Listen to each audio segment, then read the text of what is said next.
Olá, meus amigos, meus irmãos, mais uma vez juntinhos e hoje para levar até você uma mensagem lindíssima.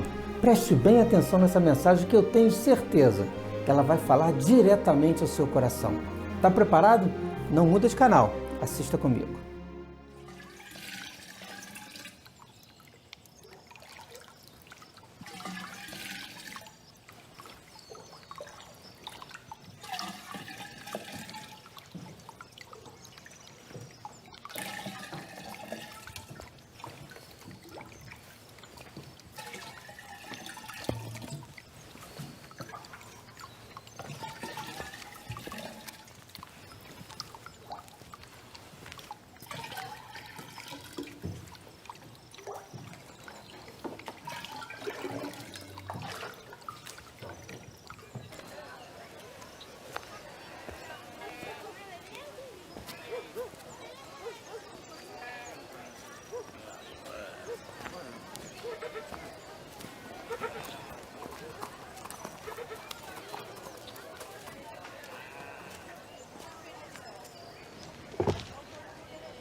Salve, agraciada.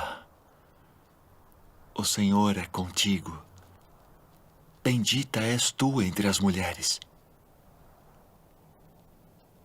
Maria, não temas, porque achaste graça diante de Deus.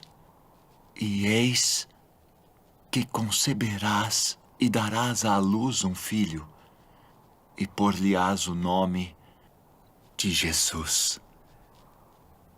Este será grande e será chamado Filho do Altíssimo. E o Senhor Deus lhe dará o trono de Davi, seu pai, e reinará eternamente na casa de Jacó, e o seu reino não terá fim.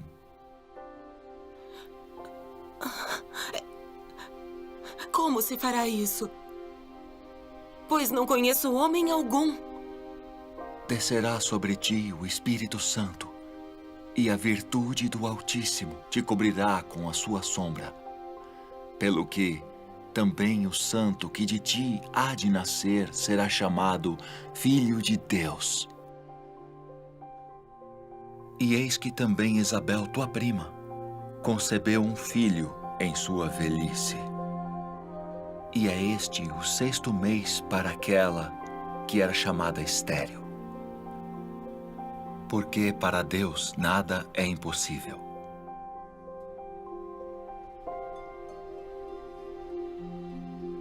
Eis aqui a serva do Senhor.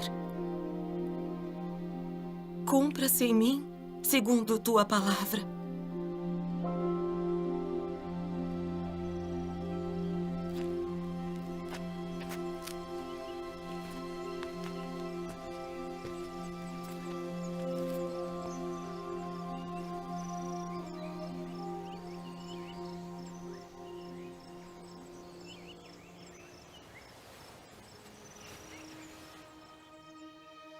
Bem, meus irmãos, a mensagem de hoje é a mensagem que nos fala sobre Maria e José.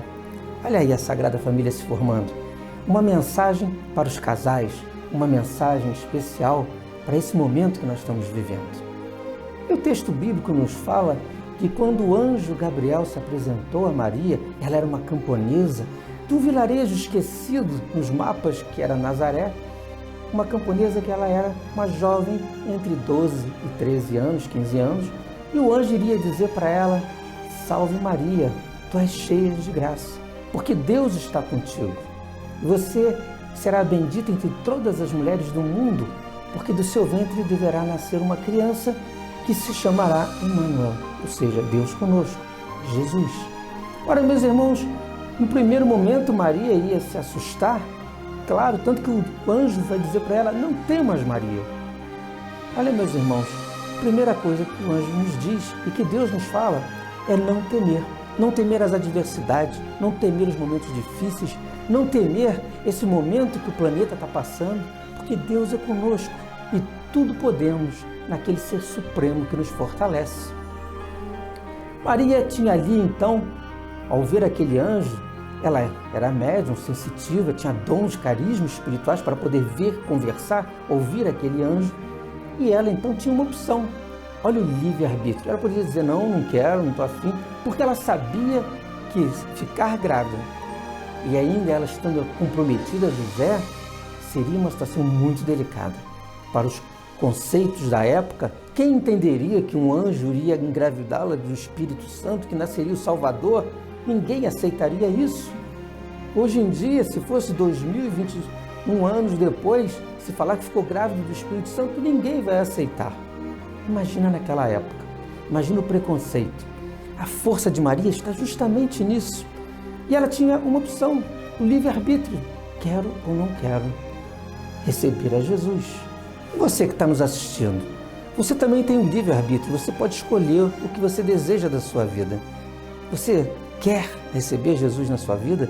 Você deseja receber Jesus no seu lar para trazer paz, serenidade, calma? Quer receber Jesus no seu trabalho para te dar a luz que você precisa para ter a prosperidade que você merece? É uma opção sua. E a força de Maria vai nos demonstrar que ela aceitou aquele desafio, porque cabe a nós aceitarmos os desafios da vida. Mas, na outra ponta dessa história, Maria ainda disse para o anjo, mas como pode isso? Eu estou comprometida a José? Porque José, para nós entendermos, ele era um viúvo, tinha já filhos, era de idade mais avançada do que Maria, e é claro, ele tinha a vida dele como carpinteiro, para sustentar a família. E nesse período de noivado, pela lei judaica da época, os costumes da época, era o período de um ano em que era necessário que o homem trabalhasse para dar um dote ao pai da noiva, e também para construir a casa, a tenda deles, onde eles pudessem morar. Mas eles eram tidos como comprometidos. Tanto que se houvesse uma traição, a pena era a morte pela pedrada.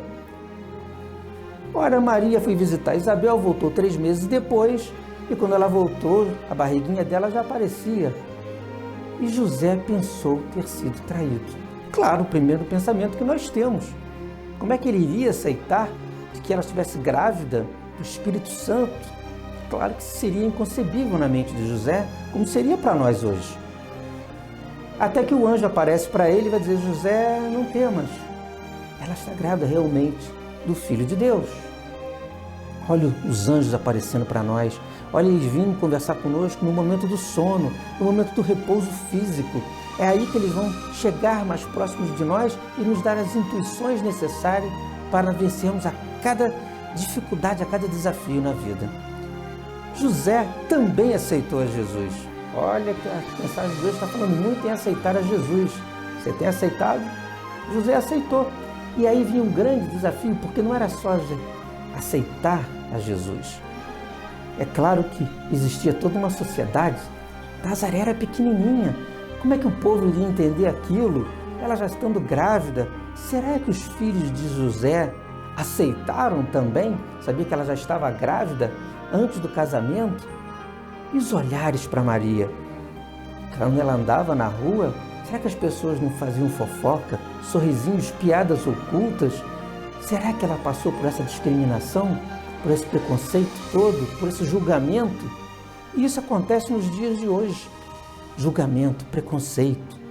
As pessoas hoje querem muito criticar o próximo sem olhar no espelho dos seus próprios defeitos. Maria passou por isso. José também teve que passar. Ele tinha que construir um lar para formar aquela sagrada família. O exemplo de José foi tão grande que quando chegou o momento que saiu um decreto de César Augusto eles já estavam casados, Maria já estava grávida de 9 meses. Vejam, José teria que ir até a cidade de Belém para fazer o recenseamento. Maria não precisava ir, porque ela estava grávida, prestes a dar luz. Mas aí vemos um exemplo para todos os casais. Maria foi numa viagem de 132 quilômetros andando, ou no lombo de um burrinho, até a cidade de Belém. Isso se chama companheirismo, isso se chama ser parceiro. Os casais têm que ser companheiros, parceiros uns dos outros, ainda mais nesses tempos que nós estamos passando de tanta diversidade, crise financeira, medo por causa dos vírus que estão rondando a humanidade. Tem que ter parceria, tem que ter união, um lutando junto com o outro. José, da sua mesma forma, foi devagarinho, lentamente, para chegar até a cidade de Belém. Ele não sabia da história, mas é lá que iria nascer o Jesus, o Filho de Deus.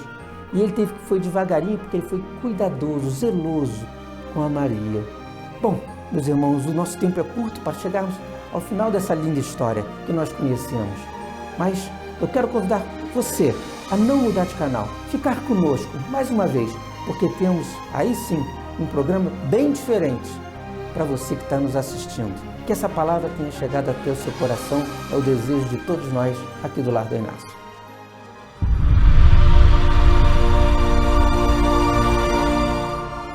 Bem, meus irmãos, eu quero prestar contas a todos que nos ajudam. E aí estão algumas imagens, algumas fotos dos nossos trabalhos assistenciais, que fazemos já há mais de 35 anos, doando pratinhos de sopa às famílias que estão famintas do pão e também levando a palavra de Deus a todos que estão famintos na alma. E é claro, doando a todos os nossos kits de cestas básicas. São mais de 100 famílias assistidas aqui no lar. E tudo isso nós fazemos em conjunto com você que nos ajuda nessa caminhada. Obrigado a todos.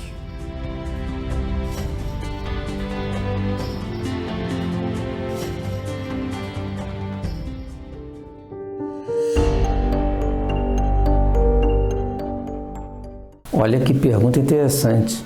Geralmente as pessoas me param na rua e perguntam: Eduardo, nós sofremos ao morrer? Bom, essa pergunta é interessante pelo seguinte: normalmente, via de regra, não. Na hora do desenlace, não há sofrimento. E em casos, alguns casos, na maioria deles, o que existe, você passa um processo de sonolência, de sono profundo, como se estivesse a despertar de um sono pesado. Esse é um processo. Mas depois, quando você despertar, dependendo das suas ações aqui na Terra, você pode sofrer ou não. Assista a explicação que você vai entender direitinho. A pergunta é: nós sofremos ao morrer? Sim ou não? Bom, essa é uma dúvida recorrente. A gente sempre... Eu acho que, na verdade, talvez a maioria de nós não temamos a morte. O que a gente tem medo é do sofrimento. Né? Quando eu converso com as pessoas, falam: não tenho medo da morte, mas eu não quero sofrer. Ou aquela frase que você já ouviu, que eu acho uma grande besteira, que as pessoas falam assim: eu não quero viver muito, quero viver enquanto eu estiver bem. Só você, né? Ninguém quer viver quando estiver mal, todo mundo quer viver até quando estiver bem, mas você não comanda isso, né? E a questão do sofrimento, como é que fica? Nós sofremos ou não na hora da nossa morte? Bom, de novo, depende, né? Se você está com muita coisa pendurada, pode ser que sofra. Mas mais importante que o momento da morte, talvez seja falar do momento logo seguinte à morte. Aí pode haver sofrimento, ou não. Logo depois que a gente morre, o que acontece com a gente? Para onde a gente vai? Bom, primeiro assim, na hora que a gente morre, a gente fica meio zonzo, meio tonto, como se você estivesse voltando em uma anestesia, sabe? Você está meio assim, você não sabe bem o que aconteceu, onde é que tá tudo meio estranho. Essa confusão mental é o que acontece logo após a morte da gente. Então, a pessoa que você gosta, que acabou de morrer, provavelmente nas primeiras horas, às vezes primeiros dias, às vezes primeiros meses até, está meio atordoada, meio desacordada, não está na sua perfeita ciência. Mas depois disso, quando ela retoma o controle da sua vida, começa a perceber as coisas ao seu entorno, aí pode haver sofrimento ou não. E o que é que vai determinar se há sofrimento ou não? Bom, depende novamente de quem nós somos, do como nós agimos durante a nossa vida encarnada, durante as nossas várias encarnações. Se eu for um cara picareta, mau caráter, que pinta e borda, arrebenta com todo mundo, tá nem aí pra ninguém, quero só me dar bem, pode muito bem acontecer que a hora que eu acorde, por assim dizer, daquele desencarne, eu encontro o pessoal da pesada ali. Ou meus amigos de bagunça, de confusão, de más ações, ou gente que eu prejudiquei, e aí é mais complicado. Falou, opa, agora é a nossa vez, ele chegou, vamos pegar o cara aí. Louco, né? mas é assim que acontece. Você é recebido no plano espiritual pelas pessoas que têm afinidade com você. Se você ajudou muita gente, essas pessoas são gratas, estão lá dispostas a recebê-lo e falar: Pô, que legal que você voltou, calma, tá tudo bem, vem aqui, vamos conversar, como é que foi seu encarne, foi bacana? Pô, e os desafios que você tinha, você conseguiu cumprir ou não? é uma reunião de amigos felizes por receber de volta uma pessoa que eles amam que estava numa situação complexa, porque viver encarnado é difícil, né? Tem uma série de desafios, uma série de perigos que a gente passa, enfrenta e cresce. Mas o contrário também é verdadeiro. Se você pintou e bordou, o pessoal que está te recebendo lá quer vingança, quer devolver o que também estão no mesmo nível. Eles só entendem a violência de volta, eles só querem devolver a você o mal que eles acham que você causou ou que você de fato causou.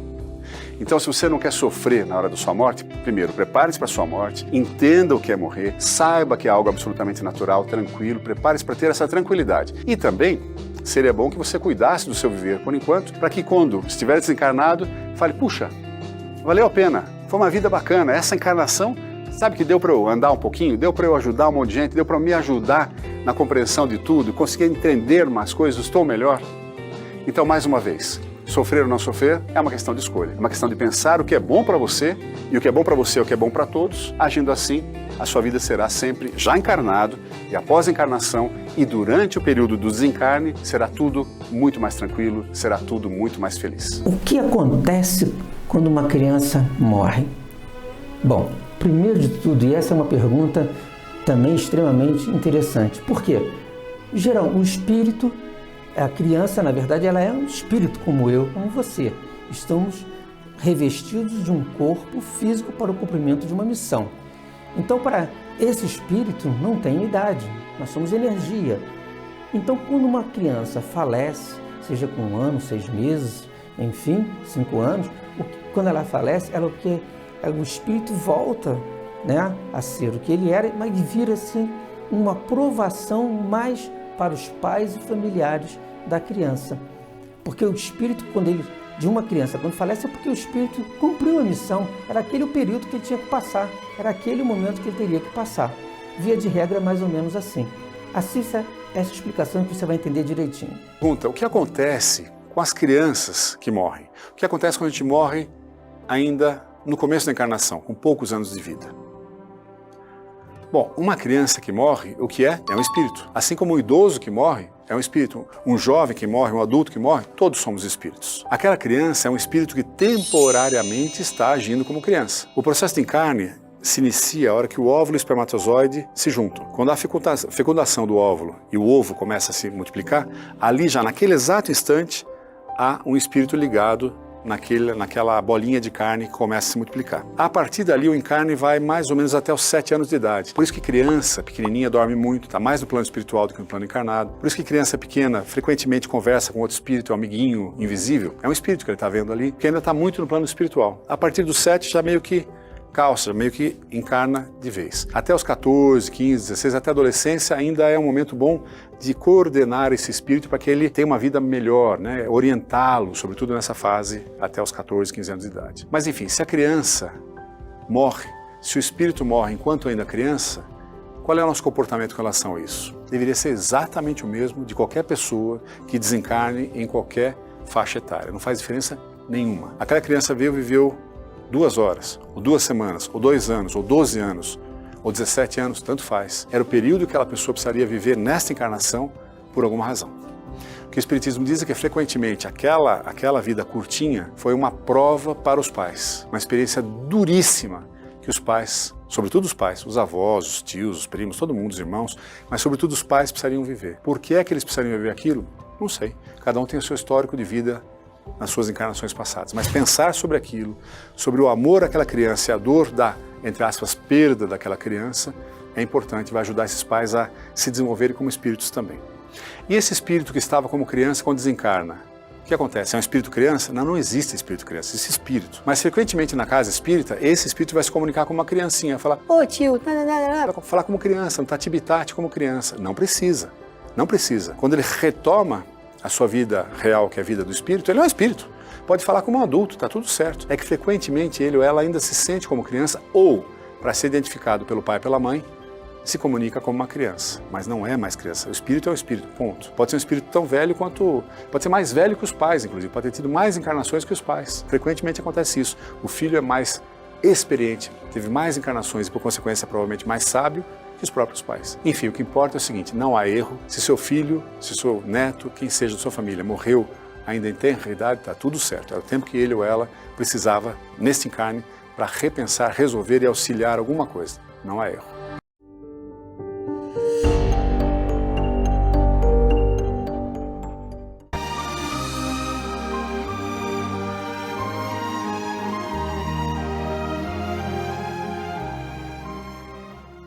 Há 30 anos atrás, nascia a mais tradicional loja infantil de nossa cidade, Anriade, a primeira loja de criança e enxovais para recém-nascidos da Rua Teresa. O melhor preço e um atendimento carinhoso para as mamães só na Anriade Moda Infantil, no início da Rua Teresa, esquina com Visconde de Bom Retiro. Anriade, desde 1977, com preços imbatíveis. Roupinhas feitas com carinho, seja criança ou bebê, Vovó Luz, venha conhecer. Rua Teresa 280, Vovó Luz. Na verdade, o carinho da vovó e o menor preço da cidade.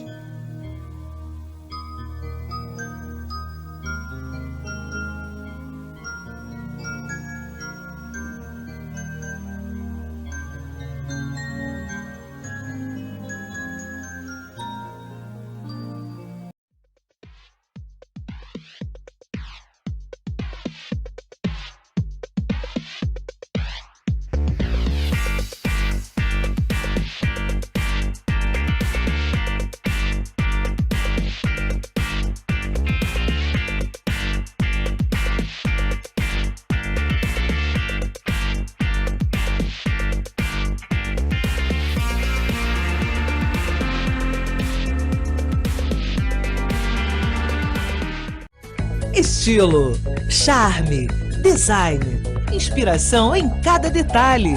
Assim é a moda na Rua Teresa, sempre na vanguarda das tendências, criando estilo e inventando conceitos. Você que gosta de moda, qualidade e economia, vem à Rua Teresa em Petrópolis. São mais de 1000 lojas para você aproveitar o melhor da moda com o melhor preço. Quem anda na Rua Teresa só anda na moda.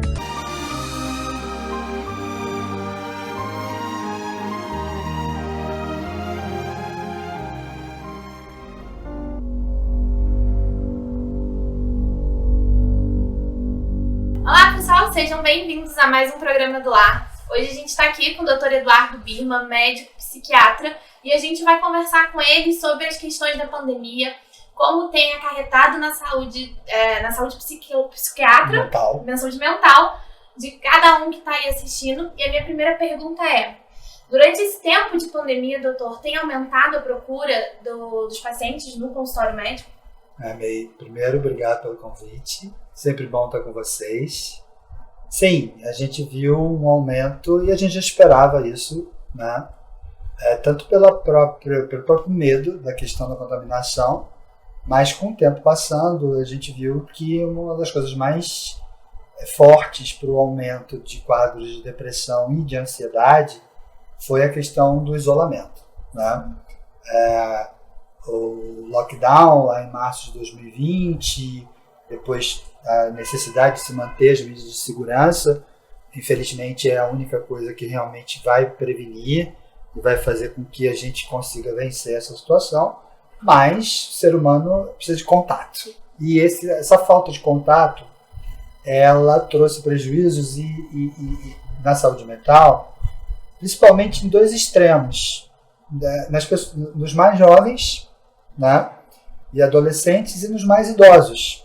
Os mais idosos porque são os mais vulneráveis a pegar doenças, porque normalmente tem muitas comorbidades, etc. E ficaram realmente muito restritos. E os mais jovens, principalmente aqueles que ficaram, então até o momento, muitos deles sem voltar às salas de aula, às aulas de faculdade. E esse distanciamento, né, junto com estresse econômico, muita gente teve a sua renda reduzida, né? A morte de parentes. Eu não conheço nenhuma pessoa que não saiba se referir, no mínimo, a um amigo próximo que tenha morrido de Covid. Então, pelo número de mortes que a gente tem no Brasil, todo mundo conhece alguém, no mínimo conhece alguém que perdeu alguém para o Covid. E isso fez com que os números de depressão e dos quadros de depressão e dos quadros de ansiedade aumentassem bastante. São os dois principais quadros. Depois vem um quadro que a gente chama do estresse pós-traumático. Tanto para as pessoas que tiveram Covid e foram hospitalizadas e, graças a Deus, sobreviveram, mas aquele trauma de ter passado pela doença, né, e ficado entre a vida e a morte dentro de um hospital, muitas vezes dentro de uma UTI, isso é revivido o tempo inteiro por muitas pessoas, é o que a gente chama do estresse pós-traumático, e também daquelas pessoas que perderam pais, maridos, irmãos, irmãs, tias, avós, né? E que não puderam, por exemplo, completar o ciclo do luto, que é uma coisa muito importante para o ser humano poder fazer o ritual, né? E todo mundo sabe que quem morre de Covid, você vê o caixão fechado, não tem velório por causa do risco de contaminação. Então, não fazer esse ciclo também gerou em muitas pessoas essa coisa do estresse traumático, né? De não ter podido se despedir adequadamente. A gente sabe que a procura de um psiquiatra é importante nesses casos, mas a gente vê certas pessoas que têm um receio de procurar. Sim. Então, quando que a gente deve procurar um psiquiatra e não um médico, um clínico geral, por exemplo? A psiquiatria melhorou bastante essa questão do preconceito, mas ainda existe muito medo. Sim. Né? O primeiro preconceito vem do próprio paciente. Uhum. Admitir-se que tem um quadro psiquiátrico ou que tem... A palavra doença mental ainda é mais pesada do que uma doença psiquiátrica. Eu costumo dizer aos meus alunos que é mais fácil falar no nome da doença do que falar que é uma doença mental. Então, por exemplo, o transtorno do pânico é uma coisa que todo mundo fala hoje em dia sem nenhum problema. Mas quando a gente diz, mas o transtorno do pânico é uma doença mental, o pessoal treme, né? Então, a questão da busca do psiquiatra, ela é igual, deveria ser igual a quando você está sentindo alguma coisa em alguma outra região do seu corpo. Então, se você está com uma dor no peito, se você percebe que a sua pressão está alta, eu nunca vi ninguém ter dúvida em procurar um cardiologista. Mas quando você está sem vontade de fazer as coisas, está sem ânimo, está sem energia, está sem disposição, existe uma mentalidade de que você obrigatoriamente tem que ter força de vontade, você tem que superar isso sozinho. Isso é uma questão cultural. Entendeu? Então, as pessoas, para você ter uma ideia, a gente sabe, vou dar números redondos para você, assim, eu tenho 25% de pessoas com depressão que estão se tratando com especialistas, 25% de pessoas que estão se tratando com não especialistas e 50% de pessoas que têm depressão que não estão nem no especialista nem no não especialista. Até porque a gente toma remédio para o coração. Por que não tomar um remédio para a saúde mental? Porque esse é um outro preconceito, exatamente, tá? Parece que o remédio do psiquiatra é sempre o remédio mais perigoso, o remédio que vai causar dependência química, exatamente, o remédio que você nunca mais vai poder parar de tomar. Isso pode acontecer. Uma pessoa que tenha uma depressão recorrente, ou seja, vários episódios de depressão, ela com certeza é um paciente crônico. Como é um paciente que tem diabetes. Que toma a vida inteira. Ou como um paciente que tem uma epilepsia. Ou como um paciente que tem um hipotireoidismo. Não podem parar de tomar seus medicamentos, senão vão piorar.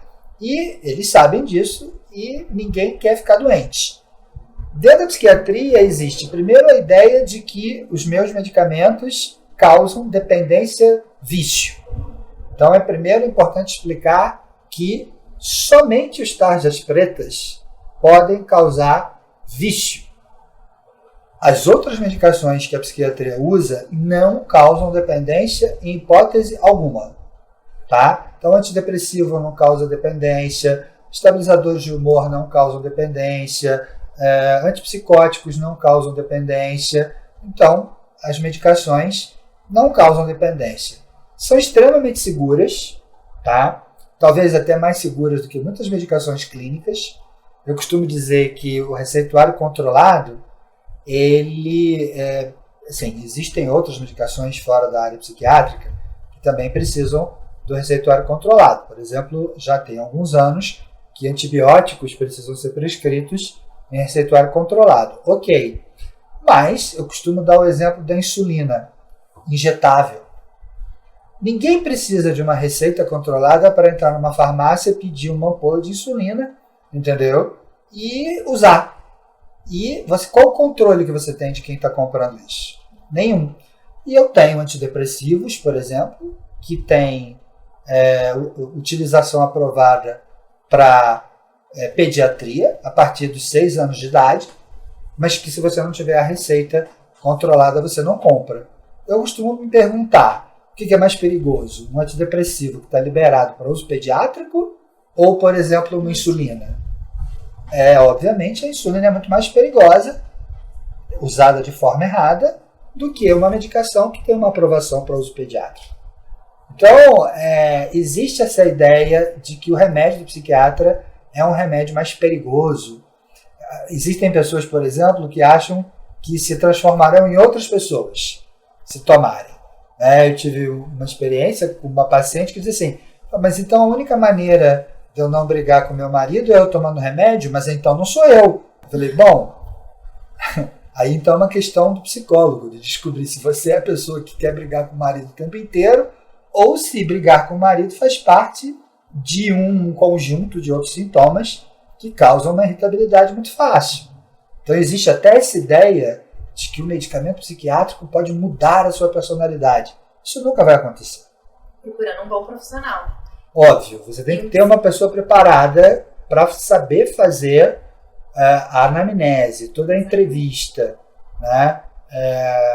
Eu sou suspeito para falar, porque eu sou psiquiatra, mas... Eu assim, também, porque você é o meu psiquiatra. A psiquiatria é fascinante, entendeu? Porque a psiquiatria, ela precisa do profissional.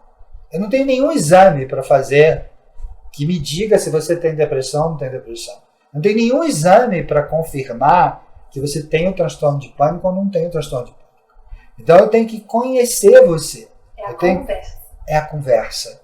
É você. E o tratamento é individualizado. Tá? Por mais que existem critérios diagnósticos para fazer um diagnóstico de bipolaridade, de pânico, de depressão, de fobias, existem critérios, claro. Mas como cada um vive isso? Porque a psiquiatria tem esse detalhe, né? Como é que você vive eventualmente a sua depressão? Não vai ser da mesma maneira que eu viveria a minha. Porque a sua formação, a sua educação, o que você já passou na vida é completamente diferente da minha história. E isso faz a gente também entrar num quesito daquele remédio que um toma, às vezes a gente indica para um amigo e não pode servir para você. Então, por isso que é importante a gente buscar sempre uma ajuda especializada. Né? Com certeza. Isso não é assim. Meu vizinho tem depressão e toma esse remédio. Então, eu vou lá no meu clínico, entendeu? E no meu clínico, eu peço ao meu clínico o mesmo remédio do meu vizinho. E, infelizmente, muitas vezes o meu clínico não pergunta nem para mim por quê. Assim, o que vai acontecer às vezes, isso acontece comigo. De vez em quando um amigo, um parente, Eduardo, você não pode me arrumar uma receitinha? Eu falo, não posso. Porque a receita é controlada e tem um motivo para isso, que não é o que a gente falou, não é uma questão de dar dependência, mas que é exatamente essa singularidade de cada um. Entendeu? Então, o que serve para você não necessariamente vai servir para uma outra pessoa que tem o mesmo diagnóstico que você. Muito obrigada. Queria agradecer ao Dr. Eduardo Eu que Birman agradeço. por esclarecer essas perguntas. Obrigada a vocês que estiveram aqui até com a gente e até o próximo programa.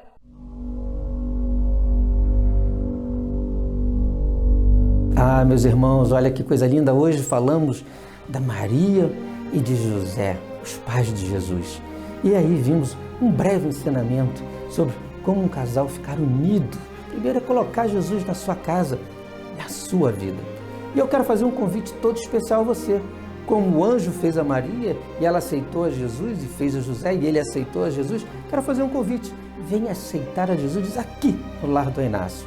Nossas reuniões públicas são todas as quintas-feiras, a partir das 18 horas.